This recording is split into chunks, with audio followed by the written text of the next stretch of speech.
Coucou, bienvenue sur AmiClick. N'hésitez pas à mettre des likes et des commentaires. Je vais ressortir un cadavre crypto, mais qui n'est pas totalement mort, hein, donc ça peut très bien ressurgir, selon moi. Donc on peut s'y intéresser, juste par curiosité et éventuellement plus. Ça c'est votre décision. Donc Tornado Cash est une solution de confidentialité décentralisée et non dépositaire construite sur Ethereum. Elle améliore la confidentialité des transactions en brisant le lien sur la chaîne entre les blockchains, entre les adresses de l'expéditeur et du destinataire. Donc c'est ce qui permet cette confidentialité. Tornado Cash utilise un contrat intelligent qui accepte les dépôts en ETH.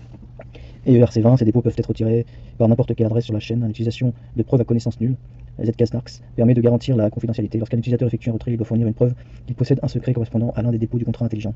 La technologie ZK-SNARK permet de vérifier cette preuve sans que l'utilisateur ait besoin de révéler quel dépôt exact correspond à son secret. Le token Torn, dont je reviendrai à la fin en ce qui concerne la valorisation et les exchanges, c'est un token de gouvernance native de Tornado Cash. Un token ERC20 à offre fixe, utilisé pour voter sur les mises à jour et les correctifs du protocole. Le total supply est de 10 millions de tokens. 5% de cette offre est attribuée aux utilisateurs précédents du protocole via un airdrop, 10% aux récompenses de minage de liquidité, distribuées linéairement sur un an, et 30% aux développeurs fondateurs et premiers partisans, débloqués sur 3 ans avec un délai de 1 an. Et enfin 55% au trésor du protocole, débloqué linéairement sur 5 ans. En ce moment là, nous sommes en décembre 2023. Tornado Cash est marqué par des actions judiciaires significatives en fonction de soupçons de blanchiment d'argent.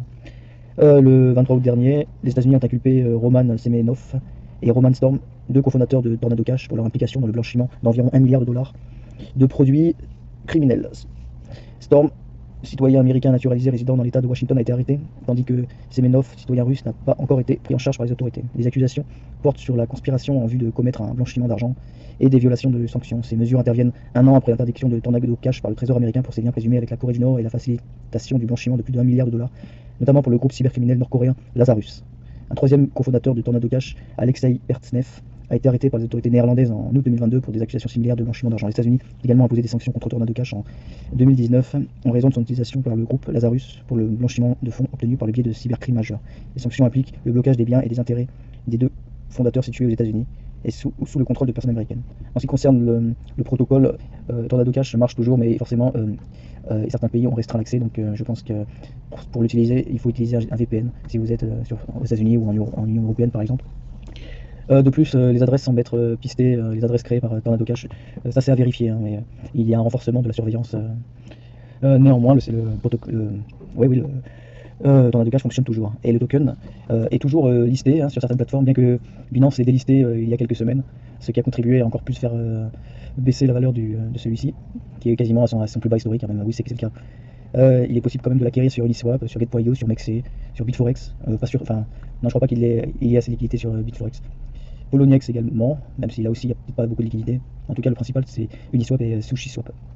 Donc le token, la market cap est de 10 millions de dollars, un peu moins de 10 millions de dollars, 18 en dilué, donc il y a la moitié des tokens émis, hein, comme je parlais précédemment, il y a une libération progressive des tokens. Et il est actuellement valorisé à 1,8 dollars et son max était à un peu plus de 350 lors de son lancement plein bull run en 2021. Donc il n'a fait que chuter quasiment depuis son lancement. Néanmoins, sur une optique spéculative et sans inciter forcément à l'acheter ni à utiliser le protocole, hein, je ne recommande évidemment pas d'utiliser le protocole, c'est à votre libre arbitre. C'est un token qui peut, moi personnellement, m'intéresser, puisqu'il est sur Mexe et sur Get.io, donc il peut attirer de la liquidité et peut se jouer sur une approche spéculative, parce que là, depuis qu'il a été délisté sur Binance, il est passé de 4 à... il est divisé par 2 sa valorisation, et à 10 millions, sachant que tout le monde connaît ce protocole dans l'écosystème crypto, hein, il est quasiment aussi connu que Monero. Donc, un token connu, et encore plus s'il est fonctionnel, ça a toujours de l'intérêt, hein, donc je pense que c'est pas un token à mettre à la poubelle, je pense.